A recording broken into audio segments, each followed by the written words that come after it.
All right, welcome back to part 2 of Q&A with Matt and Josh on Thanks for the Roll. Josh, take it away. All right, so user DKimbab, I'm not sure if I'm pronouncing that right, DKimbab25 says how to rehab AC joint pain from BJJ. Ooh, okay. This would be without seeing this person, watching them move, knowing more about the severity of the issue or the history behind this person's AC joint. So I don't want to come off as too prescriptive. It would be really, really difficult to tell. But as a general rehab principle, it comes down to figuring out what you can do where you are strained but not pained, and working in that range and intensity level until it no longer strains you, and then bump it up a little bit, whether that's the amount of weight used or the amount of range of motion or the speed and intensity with which you're executing some of these movements. That really is, I hate to give such a general answer, but I wouldn't feel right in my stomach giving something very specific here. But I think this general advice as far as rehabbing injuries goes, I think is valuable nonetheless. So do what you can until it's no longer strenuous, and then do a little bit more, and then do more. And then ideally you get stronger than you were before you got injured, because the number one precursor for, or the number one indicator for future injury is previous injury. And, most people don't take the necessary precautions before they come back to sport, i.e. getting fucking strong. They typically will just rest it or do nothing. And actually, if you watched part 1, the study that I referenced, they asked people what they did after injuries, and I think it was like 20% of them stretched more, and 19% of people did nothing. And 2% of them did any kind of strength training whatsoever. And that, as a strength coach, just absolutely shatters my heart, because I feel like that says to me that there's a huge disconnect in like what people think is important when it comes to a sport whose ultimate objective is to break you. So that's my answer. I know I just rambled a little bit, but do you have any thoughts? No, that makes sense. Well, I'm like a perfect case study for this, because I separated my AC joint a few months ago, and because I've been dealing with like the rehab since then. So I was competing a lot and like training a lot and not resting and recovering as much, and also like probably a bunch of other stuff like from all the travel, and also like cutting weight all the time and all this kind of stuff. I think just like led to a bunch of issues with my AC joints until finally I separated this one. But actually both of them are messed up, but I separated this one. I think it was like a grade 2 AC joint separation is what the guy at the thing said. Mm-hmm. And there's that joint. For those who, we're talking about AC joints, but for those of you who don't know what an AC joint is, it's where your collarbone connects to the shoulder here. What's the full acroclavicular joint? Yep. There's some connective tissue between the end of the collarbone and the shoulder. It's the space right here, and that can either tear completely, or it can strain it or sprain it, essentially. Mm-hmm. And it's hard to put on a shirt. You can't really do anything. You can't roll. You for sure can't do jujitsu. It just hurts like a bitch. And I did what Matt is saying, which is to do as much as I can within whatever range of motion I had. And the name of the game has been just like strengthening everything around it. And the thing that's helped the most, I think, for me has actually been pull-ups. Yeah. Hanging at a certain point, like while it's still injured, hanging like too narrowly. There's like certain things that just hurt. Like that's a thing that hurts. I think pushing hurts in certain ranges, like for people who have that type of injury. But yeah, so going from Matt's like general advice to my experience, it's been like pull-ups. At a certain point, I got strong enough to be able to do like dips on the bars outside here at this playground. Yeah, I go to the playground. And then I got this band that I just like go on walks with, and I do all kinds of these like stretches. I'll like Kimura myself, actually, like with this band, and like pull on the band and stuff. But really, I think it's doing exactly what you're saying, which is like strengthening everything around it within the range of motion that I can. And it's like, and I haven't re-injured it since then, and I've still been like competing and training a lot and stuff. But I think strength is the name of the game. And watch the previous episode we had with Diana. Yeah, that's actually a really good one. And I think we're going to do something with her soon, maybe a future collaboration. So keep your eyes out for Matt and Josh and Diana Wang of Open Mat Physio. Yeah, so. And I'm wearing her shirt, by the way. Oh, yeah, Bajada responsibly. Next question? Yeah. Cool. So sticking with the strength and conditioning theme, how to balance strength training versus mat time. I know this is one that you think about a lot. Yeah. So a lot of this obviously depends on how often you're training on the mats. But I would say, anecdotally speaking, most of the people that we work with are on the mats 4 to 6 times a week. And if that's the case, 2 times a week is plenty of strength training. You don't need to do more than that. I think there's this pervasive thought that you need to like grind yourself into the ground if you want anything to take or to work. And it just frankly isn't true, especially if you structure things the right way. 2 times a week is fine. Because ultimately the goal is the idea is minimum effective dose. So how much benefit can I get in as little time as possible in the weight room? I know that sounds crazy as me, the gym owner, saying I want you to spend less time in the weight room, but that is the goal, right? Like if all I did was like, hey, everybody's got to be in here 4 or 5 days a week, like they wouldn't have any time or energy for the thing that they actually love doing, which is jiu-jitsu. I would just quit. Yeah. Strength training. If you told me I had to be in there that much. Yeah. It also depends on your goals, what your goals are too, right? True. Like who are you training? Right. It's like. Right. But the people listening to this and the people who are in the gym, they're jiu-jitsu athletes, they're grapplers, they want to grapple, they want to train, they want to compete. Probably also people who don't want to be in the weight room 24/7. Correct. There's like people whose hobby it is to lift weights, and that's which fine. Is totally cool. Yep. But like for people who are looking to like prevent injury, like who is the audience basically? Right. Like, exactly. So, a lot of that comes down to just reading the room and, figuring out what people's goals are. I can't tell you the number of times people have come to us and they're like, I want to work out 4 days a week. And I'm like, let's start with 2 and let's just see how that goes. And they're always skeptical, but then after like 3 months, they're like, holy shit, like I'm lifting more than I was lifting when I was working out 4 days a week. How is this possible? And it's because you're rested. And that is like the other half of the equation that most people greatly overlook is the recovery piece of things. So 2 times a week in the gym, versus 4 to 6 times a week on the mats is typically plenty of time in between lifts to give you, to recover. Because that is, you're only as good as your recovery.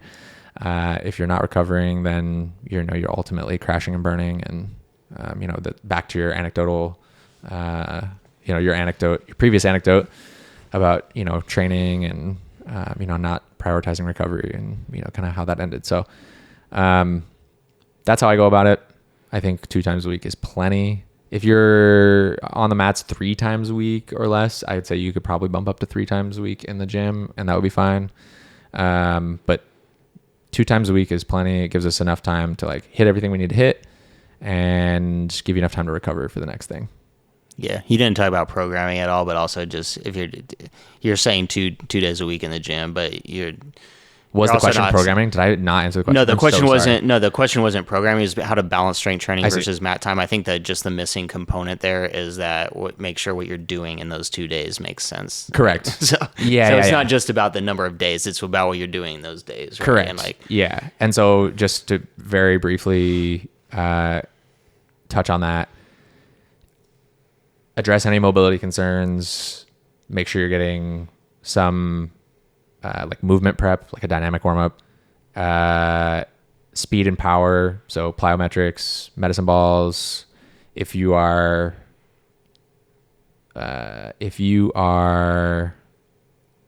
it's appropriate, sprinting. It might not be appropriate for everybody. So if you're listening to this, please don't sprint if you're currently injured or if you have, any pre-existing condition like an ACL tear. And then from a strength perspective, just make sure you're pushing, pulling, hinging, squatting, lunging, carrying heavy things, training your core directly, both from an anti-rotation, extension, flexion standpoint, and do flex and bend and twist your spine. It's important because we do that. So if you have no idea what the fuck he just said, there's online programs. Yeah, there are. Yeah, there are online programs, and we have them on our website, Victory Submission Strength. It's not a hit on you or on the audience. Yeah. But I have no idea what it means to flex my spine. So yeah, I did. I just kidding, go I do on know a little bit of a rant. It's okay. Little rants are good. Little rants. It's a podcast. Literally, the podcast is talking for a long time. Fair enough. Yeah. That was good info. Thanks. Sorry, I just like to take shots at Matt sometimes. From time to time. Let's do 2 quick fire questions. You ready? Yep. Favorite San Jose spot to eat? This is from Diana at Open Mat Physio. Taqueria Eduardo. Damn. They got the best carnitas. You just said bro. That like a Spanish accent. You gotta say it like that. Carnitas. You gotta say it, man. If you order like a gringo at Taqueria Eduardo, they will not serve you. My favorite spot to eat is Whole Foods. That's true. Literally the Whole Foods hot bar. Like I'd do that on special occasions, but then on special. But my favorite. Bro, it's my birthday in like 2 weeks. We're gonna go to the Whole Foods hot bar. I'll take you there for your birthday. Thanks, bro. Constantina.png. This is our friend Constantina. She asks, your favorite good decision that you made recently? Ooh. I went to Greece for 2 weeks. That was a good decision. Yeah. 11 days. And it was a blast. It was so fun. Poor man's 2 weeks. Poor man's 2 weeks, 11 days. I just made that up right now. Yeah. Very relaxing. Got to hit the beach, not work, relax, read. And you did some BJJ over there. And I did. Yeah, I did get to train at Aspis BJJ or Aspis BJJ Academy. Very cool place. It is the only BJJ in the Ionian Sea, as far as I know, which is the west of Athens, just kind of on the western side of Greece, all the little islands in there. I think there's 7 or 8.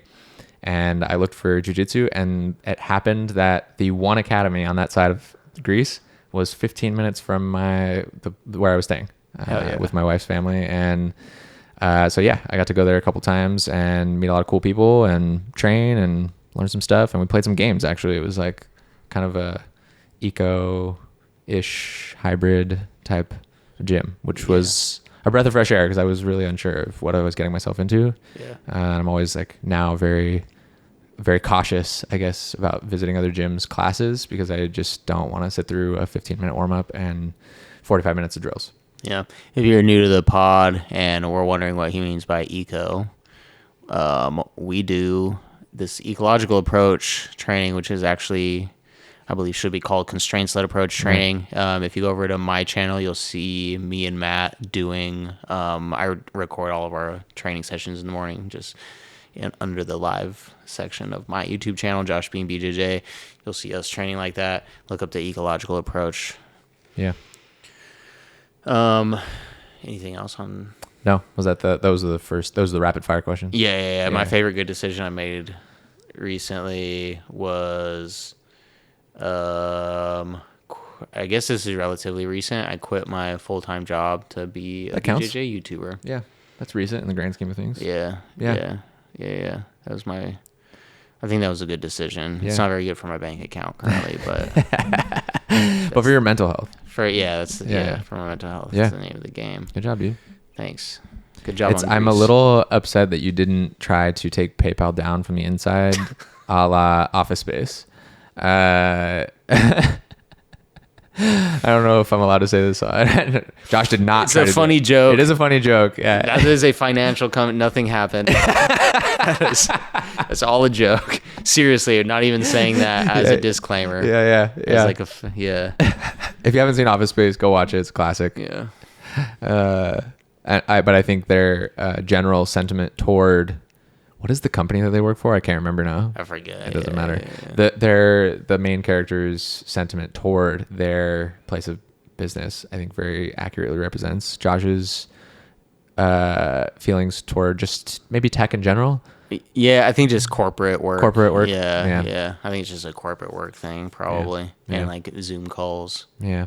TPS reports. Yeah. And the like. Staplers. TPS reports. Yeah. Got another one?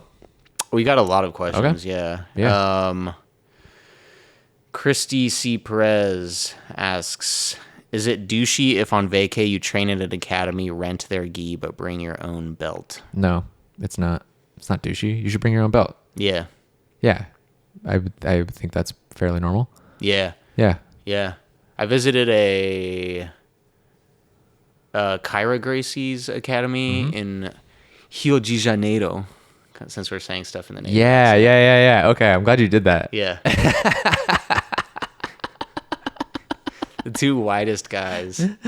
Oh, shit. Okay, so you rented one there? In Rio de Janeiro.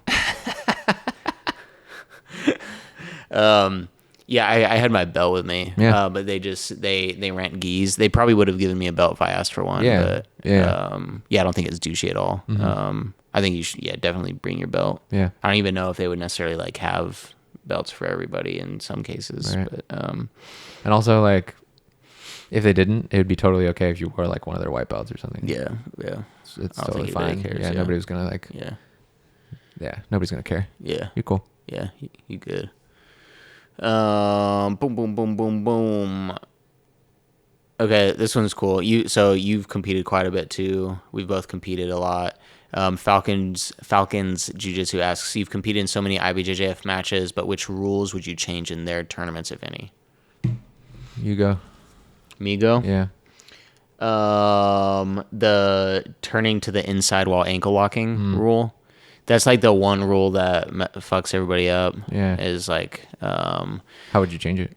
I would just get rid of that rule. Okay. Just like let them turn whichever way. Yeah. And be able to finish the ankle lock. So there's a specific section in the IBJJF rulebook that talks about specifically, it's not even about reaping. Like reaping in the IBJJF rulebook is its own section. And there's another section with another illegal move, which specifically says turning to the inside while finishing the ankle lock. Actually, turning to the direction of the foot, not under attack, which is the inside. And like the idea being is that it would put torque on the defending person's knee. Right. But there's so many reasons why that rule doesn't make sense, and it's controversial. Like I got DQ'd for it once out of like 80 ankle locks or something, and then some of my teammates got DQ'd for it. But I think refs only started enforcing it more. This is my theory. They only started enforcing it more because it happened to me and some of our Odyssey teammates. Yep. Which newest member of Odyssey over there. What's up? Because what they did in 2024 was they got rid of the rule for brown and black belts. Brown and black belts could now turn to the direction of the foot, not under attack while finishing an ankle lock. So then they were more privy to calling it in purple and below. Yeah, so now they knew what the rule meant. Yeah. Okay. So they've been like DQing people who turn to the inside and finish the ankle lock, even if it's like a little turn. So I would just get rid of that because it's been causing so much confusion. I've explained this rule to people. Yeah. And they're like, what the fuck? Well, who initiated the turn? And like, all this kind of stuff. It's right. This whole thing. Is this similar to why Tainan? No, because it's a very similar thing, but Tainan's was a different rule. His was locks twisting the knee. So Tainan, do you want to explain what happened? I mean, no, go for it. So Tainan at the 2024 World Championship got DQ'd in his first round because he had a underhook de la Hiva and was going for a back take, and the guys knee that the De La Riva hook was on, the knee twisted towards the inside. And if you snapshot that moment in time and look in the IBJJF rulebook, there's essentially a picture of exactly what Tynan was doing. Okay. And that's falls under the section of locks twisting the knee. I see. But those are all under this sort of reaping, turning toward the inside while finishing an ankle lock, locks twisting the knee. They're all under this category, in like conceptually of like things that might fuck with somebody's knee in the gi, or no gi too. Like, but like turning towards the inside on the ankle lock, like it's just a really confusing rule, and refs don't really even understand it, I think. And like, I would get rid of that. But yeah, I'd probably second that. I don't know if I have any. I'm trying to think if there's anything else that, other than maybe just check gis more consistently. Yeah. I was personally burned in Orange County. I don't know if we need to go into the details of that, but just, I don't know, just be consistent about what's acceptable and what's not. And I know that's not like changing a rule, but it would be, I guess, changing a core function of operations. Yeah. BJJ. Yeah. Yeah, a lot of people show up with wrong uniforms too and stuff. And like the IBJJF sold. Do you have your gi checker with you? I don't have it with me. Damn it! I know I should have brought it. There's a gi checker, and people were commenting on like the IBJJF because they just recently started selling the same gi checker that they check your gi with at the competitions, but they're selling it now from the IBJJF store online. And Matt bought one because he had to buy $100 gi because 2 of his gis failed.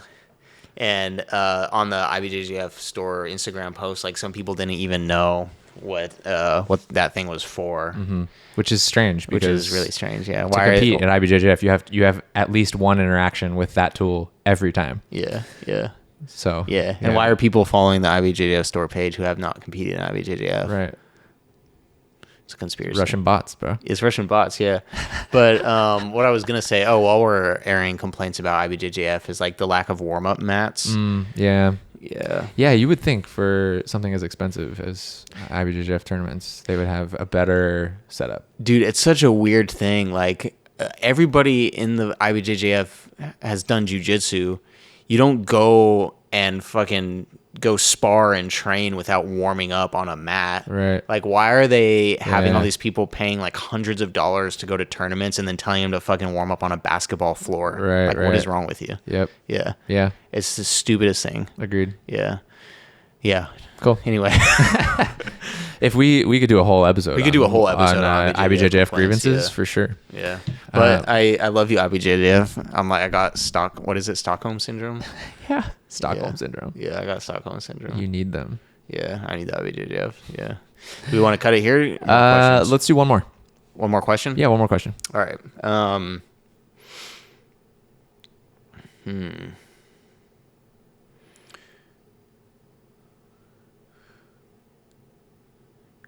So this one is from David Bergman _decibel. Thoughts on someone with no experience starting with BJJ versus judo first? Ooh. I mean, I'm biased. I know. I like jiu-jitsu more. I can't say I've done any judo outside of Josh throwing me for videos, but he had to clarify for videos. Yeah, for videos. Because I could throw him. It's true. Even without videos. It's true. You could. So I pull guard. Maybe. Maybe though. Actually, maybe not. If he's blindfolded. I don't know if you remember this. One of the first times we rolled, but early in our training together. Did I throw you? Career. You tried to fireman carry throw me, and I jumped on your back and choked you in like a second or two, and you just like dove underneath me, and I was like, "Thank you." I think I might remember. It was on the front mat at CTA, like kind of near the window. Yeah, it's funny that moment is kind of seared into my brain. But I don't have any opinion. What do you like more? Do you like throwing people more, or do you like choking and breaking people more? I don't know. Yeah. I'm almost 9 years into jiu-jitsu almost every day, and I fucking love it. So I would say do jiu-jitsu first, but I mean that really comes down to the gentleman who asked that, Mr. Bergman. Bergman? Mr. Bergman. Yep, David Bergman. David Bergman. Yeah. So if you're listening, whichever one you like. Yeah. I don't know. I would second that. If you're new, I would, and you have an interest in judo and BJJ, I would just try both and see like which one you kind of take a liking to. Yeah, I will say just from because I started judo recently. I'm a white belt in judo currently. I've competed once, competing again in like this month, in a couple weeks, and I would say be cognizant of the risk factors for both sports. Like if you're depending on your age or like if you have any previous injuries and stuff, like in judo, you're just going to be falling all the time, like constantly just being launched into the mat. Yeah. So I will say this, despite not having actually done a judo class, I do feel that judo people in general are a little bit more relaxed. Yeah, they're a little nicer, relaxed. Yeah, they're more chill. Jiu-jitsu's essence is no. And so people are very, very quick to like brace super hard. And that's where I think like injuries start to pop up, is when, you know, it's tension, and then something snaps, right? And so, you know, if you were thinking about the two, you know, like Josh said, take into account the possible risks. And just know that, you know, typically judo people are a little bit more flowy, and that could be helpful maybe in making your decision. So yeah, but some people still go hard as fuck. Like you're still gonna get thrown. Sure. And, you're definitely you're not gonna get out of there without getting thrown, for sure. You want to wrap this one here? Let's wrap it. All right, dude. Thanks everybody for watching or listening. If you like this episode, subscribe here on YouTube, leave a comment, let us know what you want to hear, see next. Follow us on Instagram, TikTok, and share this with somebody who might find this useful. Thanks for the roll. Thanks for the roll.